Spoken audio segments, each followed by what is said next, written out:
Bismillahirrahmanirrahim. Beruntung sekali pagi ini saya bisa bertemu wartawan senior yang malang melintang di berbagai media besar di Indonesia. Saya perkenalkan, tapi sebetulnya ini sudah sangat terkenal, Bang Hersubeno Ariuf. Yap. Nah, sekarang beliau lagi deket-deketnya dengan Bang Rocky Gerung. Banyak sekali wawancaranya dengan Bang Rocky Gerung, juga dengan yang lainnya. Saya ingin bertanya nih Bang, goal akhir atau cita-cita besar dari karir abang sebagai, sebut saja hari ini orang menyebutnya YouTuber dan lain sebagainya begitu. Apa sih sebetulnya yang ingin dicapai begitu Bang? Yap, Silakan. terima kasih. Assalamualaikum warahmatullahi wabarakatuh. Ini Belum. ya, bahasa Anda kalau ngomong lagi deket-deketnya kayak bahasa infotainment gitu ya. Kayak gosip. Sebenarnya kan saya berteman dengan Bung Rocky Gerung ini udah cerita lama ini, sudah puluhan tahun lalu gitu, sejak awal reformasi dan sebagainya, zaman kita aktif di mahasiswa gitu kan, itu Bung Rocky senior lah ya. Jadi kita pertemanannya juga bukan baru 1-2 hari. Tetapi tentu saja kalau ditanya kemudian mengapa tiba-tiba kemudian kapan, dan banyak juga orang tanya gimana sih ceritanya kemudian kok akhirnya jadi mau sering nge-YouTuber bareng dengan Bung Rocky Gerung gitu. Iya, iya. Saya cuma nyebutnya begini, kita itu hidup itu bukan hanya faktor kedekatan secara fisik gitu. Ada yang saya nyebut kedekatan pemikiran atau kedekatan frekuensi gitu. Jadi saya dengan Anda mungkin tidak mengenal cukup dekat secara pribadi gitu. Secara ketika tiba-tiba frekuensinya sama, itu ketika ketemu itu langsung nyambung, namanya satu frekuensi, gitu ya. Apalagi kemudian dengan seperti Bung Rocky itu teman lama dan kemudian kita satu garis pemikiran, meskipun dalam beberapa hal kita punya perbedaan. Gitu. Contoh misalnya latar belakang agama dan sebagainya ya. Saya Islam, Muslim, Bung Rocky itu Kristiani, dan kita nyaman-nyaman aja berhubungan, nggak pernah menjadi persoalan apapun gitu. Tentu pernah mungkin teman-teman melihat di rumahnya Bung Rocky itu juga sajadah disediakan, mukena juga disediakan, padahal kan nggak ada perempuan di rumahnya.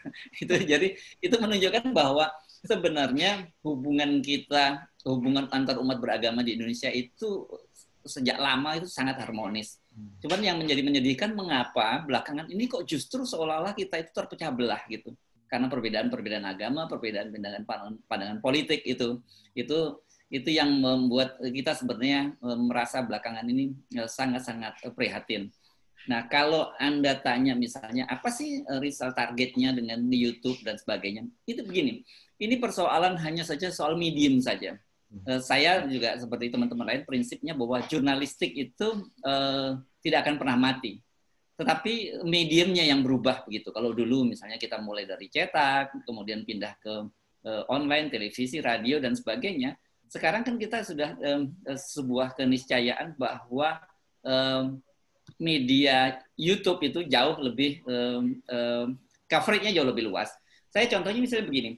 Kalau ditanya, saya kan sebenarnya juga sangat sering menulis artikel gitu di luar YouTube dan sebagainya. Ditanya kalau yang saya juga cukup lama itu bertahan, saya tidak mau masuk ke YouTube itu karena buat saya merasa jauh lebih puas kalau menulis gitu, ada kepuasan batin gitu menulis gitu. Tapi saya kan sebagai media itu saya tidak hanya nulis, saya juga pernah lama di televisi. Saya termasuk salah satu dulu awal pendiri Metro TV bersama dengan Andi Noya dan sebagainya gitu.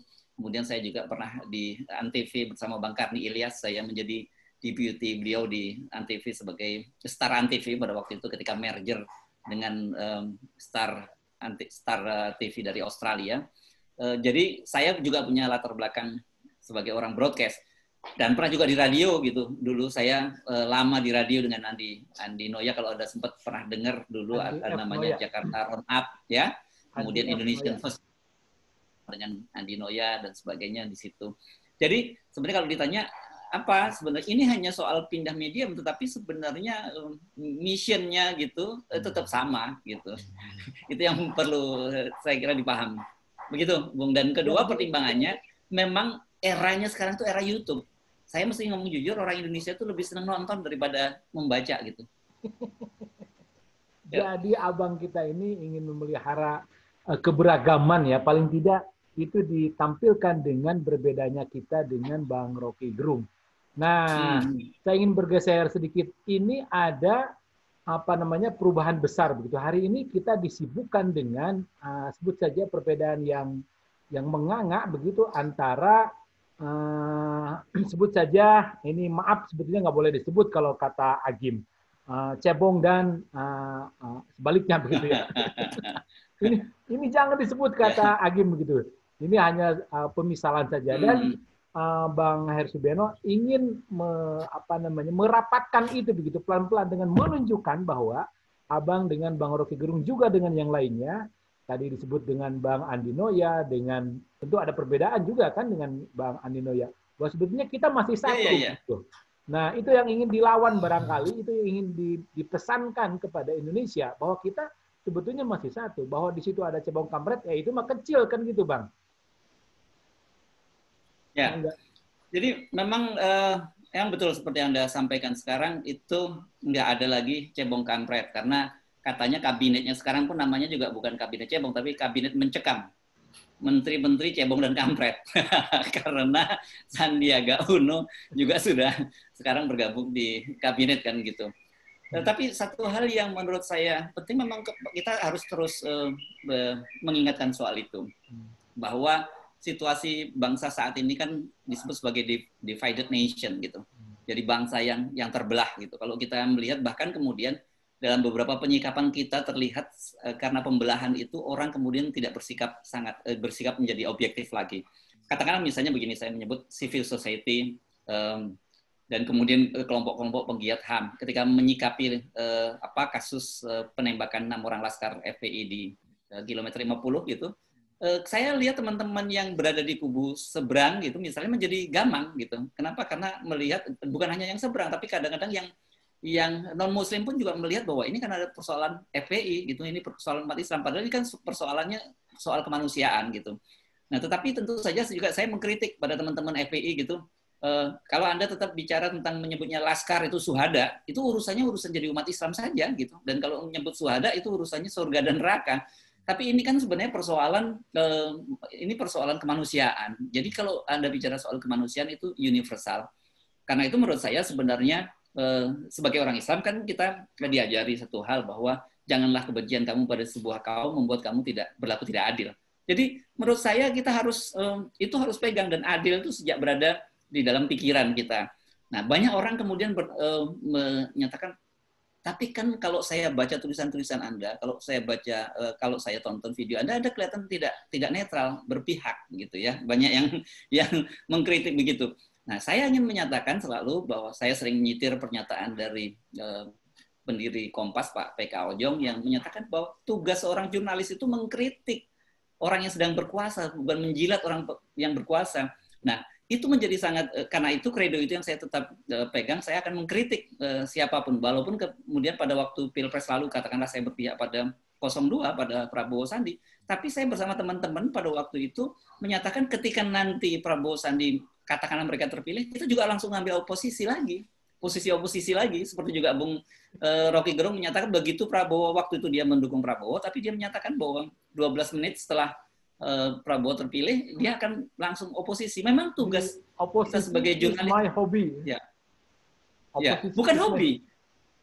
Bukan soal hobi. Dalam situasi sekarang orang media itu memang penting sebagai watchdog dalam demokrasi kan. Dia harus menjaga demokrasi sebagai pilar tempat demokrasi. Dan kemudian dalam situasi Indonesia saat ini itu jauh lebih penting lagi ada oposisi. Mengapa? Karena oposisi formal di parlemen itu sangat lemah. Gitu. Apa sih Anda cuma melihat di sana cuma ada PKS dan kemudian Demokrat yang saya sering lihat abu-abu gitu kan, antara kadang-kadang mau gabung ke kabinet, kadang-kadang tidak dan sebagainya gitu. Nah, kalau ini dibiarkan terus-menerus, pemerintahan ini bisa terjerumus pada rezim yang otoriter. Dan tanda-tanda itu kan sudah terlihat. Apapun yang dimau oleh pemerintah itu bisa lolos di parlemen. Karena apa? Karena parlemen semua sudah dikuasai pemerintah. Nah, ini sebenarnya kalau kita mau melihat dari term demokrasi, jangan lihat kita ini memusuhi pemerintah, jangan kemudian kita ini orang yang nyinyir terhadap pemerintah. Memang tugas kita itu menyinyiri pemerintah supaya demokrasi berjalan dengan sangat baik, gitu. Jadi kalau kemudian sebuah negara yang masuk demokrasi, tetapi dia tidak punya oposisi, gitu, baik oposisi di parlemen juga tidak ada dan kemudian oposisi di luar tidak ada, kemudian media-media sudah berhasil dikooptasi oleh pemerintah, apa jadinya bangsa ini? Mau dibawa kemana demokrasi kita? Itu sebenarnya yang harus menjadi yang dilihat, bukan sekedar ini nyinyir saja kerjaannya kritik pemerintah. Kedua, kalau kemudian saya berpihak pada umat Islam, ini yang saya menjalankan pada sebagai fungsi pers, sebagai advokasi. Dan saya kira itu bukan karena umat Islam saja, tapi harus siapapun yang dia ditindas, kita harus melakukan advokasi. Kebetulan dalam kasus saat ini kan yang paling banyak kita ditindas itu kemudian umat Islam, dan umat Islam itu di Indonesia mayoritas. Jadi menjadi persoalan kan, ini tidak baik gitu kalau ada sebuah masyarakat yang mayoritas dan kemudian dia merasa diperlakukan tidak adil, kemudian ada tirani minoritas, ini juga berbahaya buat si minoritas itu sendiri gitu. Contoh begini deh, Bung Anton, Kang Anton ya, saya manggilnya orang Sunda nih. Ya. Garut. Kalau Anda kaya, ada lingkungan Anda miskin semua, yang lebih banyak, kemudian Anda sendirian tinggal di situ dan Anda kaya, kemudian Anda berlaku pongah dan sebagainya di situ, apa yang terjadi? Itu kan berbahaya buat Anda sendiri gitu. Nah, contoh lain misalnya begini, Anda pedagang di satu tempat, kemudian lingkungan Anda itu kaya, lingkungan Anda itu miskin semua gitu. Dagangan Anda pasti nggak akan dibeli oleh orang situ karena tidak punya kemampuan daya beli. Makanya itu ada redistribusi aset gitu. Kalau dalam Islam gitu kita mengenal zakat dan sebagainya.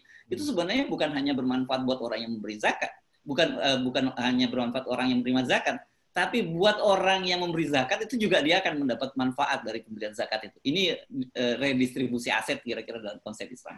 Itu Kang Anton. Bang Hersu, sebelum ngomong oposisi dan selanjutnya, tadi disebut-sebut Sandiaga Uno, Prabowo 02, cebong kampret. Nah, dengan masuknya sekarang Bang Sandi dan sebelumnya Mas Prabowo begitu, apakah itu bisa dianggap menahan arus kekuatan yang pasti ada menginginkan Indonesia Suriah kedua begitu?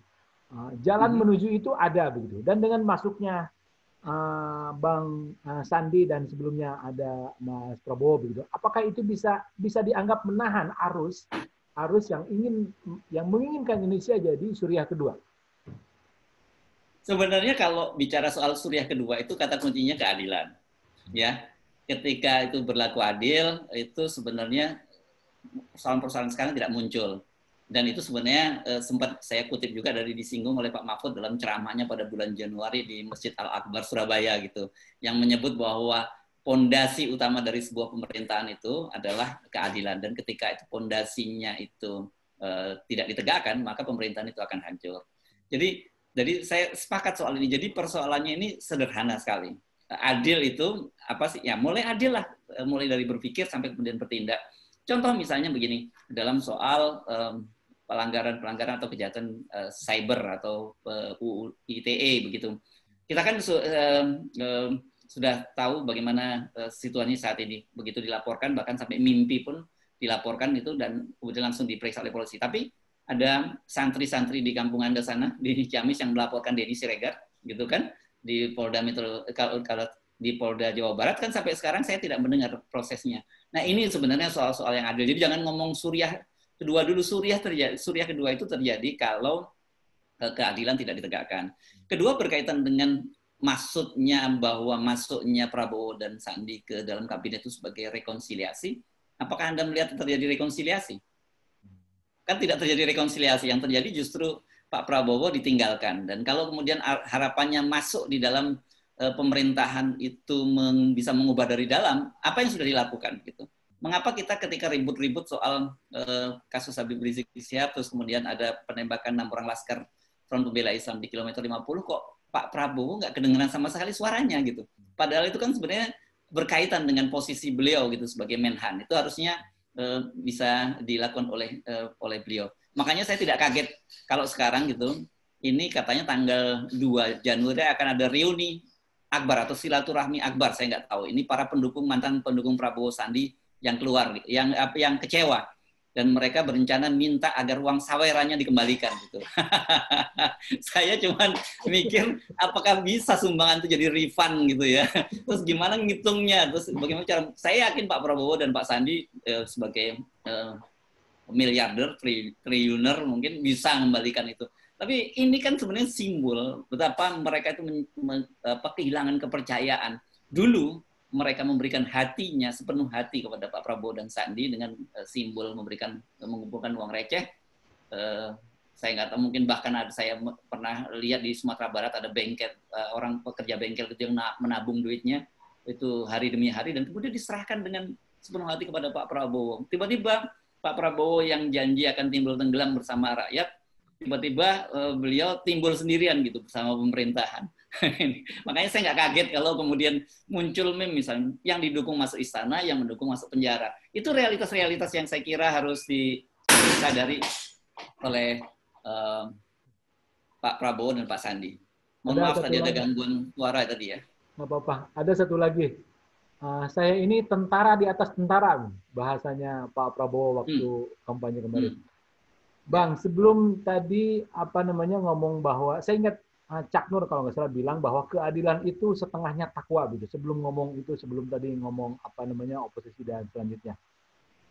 Satu lagi perihal Pak Prabowo, Bang Rizal Ramli pernah bilang bahwa dia bisa menahan berapa miliar dolar begitu, berapa miliar rupiah itu tidak jadi dibelanjakan gitu. Jadi dia bisa mengirit anggaran. Itu barangkali prestasi Pak Prabowo yang dibilang Bang Rizal Ramli begitu. Tapi saya ingin kembali ke pertanyaan awal Bang Hersubeno Arif, bahwa cita-cita kita adalah cita-cita jurnalis adalah bagaimana membangun universalisme, bagaimana membangun kemanusiaan. Nah, hari ini cita-cita itu ada di mana, Bang Hersubeno Arif? Jujur, saya mesti ngomong situasinya prihatin. Saya akan mesti ngomong dari kenapa. Gini, kalau Anda bicara soal media, Anda mesti memahami anatomi kepemilikan media di Indonesia. Ya, saya membaginya sebenarnya hanya dua saja di Indonesia itu. Satu, mereka yang berangkat dari jurnalis kemudian bangun media dan kemudian dia menjadi konglomerasi. Itu contohnya seperti Kompas, kemudian kan dia punya hotel, punya stasiun televisi, punya toko buku dan sebagainya. Dulu juga ada Jawa Pos, ya, ada Jawa Pos juga punya bisnis yang menggurita sampai properti dan juga mereka punya. Kemudian ada konglomerasi yang kemudian masuk ke dunia bisnis. Dan itu hampir semua sekarang dimiliki oleh itu. Mulai Anda sebut mana, MNC Group atau grup Trans TV, grup TV One dan Antv, Anda grup SCTV dan Indosiar dan sebagainya, bahkan termasuk Metro TV gitu. Jadi artinya sebenarnya dua-duanya konglomerasi gitu. Cuman yang satu berangkat dari media, yang satu berangkat dari bisnis. Apa sih bahayanya ketika konglomerasi itu? Artinya dia kan pasti media itu sulit untuk menjaga ketika kepentingan bisnis mereka di sektor yang lain itu terganggu gitu. Maka padahal di dalam jurnalistik disebut ada sebuah teori yang dikenal sebagai firewall theory. Firewall theory itu atau tembok api atau garis api gitu. Jadi kalau Anda melihat beberapa praktek di media di Amerika itu setiap kali ada kolom antara kolom berita sama kolom iklan itu ada kayak garis tipis gitu. Ini sebenarnya simbolis, garis tipis hitam saja itu simbolis menunjukkan bahwa kepentingan bisnis itu tidak boleh sampai merugikan independensi dari redaksi. Jadi independensi media itu betul-betul, independensi seorang wartawan itu betul-betul harus dijaga. Nah, dalam situasi sekarang ini saya kira agak sulit di Indonesia gitu. Mengapa? Karena banyak sekali tentu saja berkaitan dengan kepentingan-kepentingan politik dan kepentingan dari bisnis. Kita melihat misalnya hampir semua pemilik media kemudian dia terlibat sebagai pimpinan partai. Kita sebut misalnya Surya Paloh dengan Nasdem, kemudian dulu waktu Pak itu Abu Rizal Bakri di Golkar, pada waktu itu siapa lagi? Anda bisa sebut banyak lagi, bahkan apa? Dahlan Iskan. MNC. Ya, Pak Dahlan nggak di partai politik ya. MNC kan pernah mendirikan partai Perindo dan ya, dia punya Perindo ya. Kepentingan bisnis gitu. Kemudian yang ketiga bahkan ada kepentingan politik. Kenapa? Karena pemilik media menjadi tim sukses. Erick Thohir dengan Mahaka Group, ada Republika, ada macam-macam Jack TV dan sebagainya di bawah itu, dia menjadi ketua tim suksesnya Pak Jokowi. Bagaimana mungkin media akan bersikap independen dalam media? Nah itu bahayanya sekali. Nah kedua, saya kira ini terkait juga idealisme dari media itu sendiri. Nah kemarin ketika misalnya Anda lihat ada media-media yang mencoba bertahan dalam situasi ini seperti Tempo dan misalnya gitu, kan kemudian dihack, lamannya dihack, akun reporternya juga dihack dan sebagainya. Jadi memang situasi di Indonesia saat ini media ini sangat berat. Oke, silakan, saya punya waktu sampai pertanyaan terakhir. Saya akan jawab kalau ada pertanyaan terakhir. Ini sudah 10.15, tapi saya harus mengucapkan terima kasih terlebih dahulu dan nanti nyambung mudah-mudahan nih, Bang Hersibano Arif. Makasih atas waktunya. Ya, baik. Terima kasih ya, Kang Anton. Mohon maaf ini waktunya kita terputus. Insya Allah kita atur lagi ya. Iya. Assalamualaikum warahmatullahi wabarakatuh.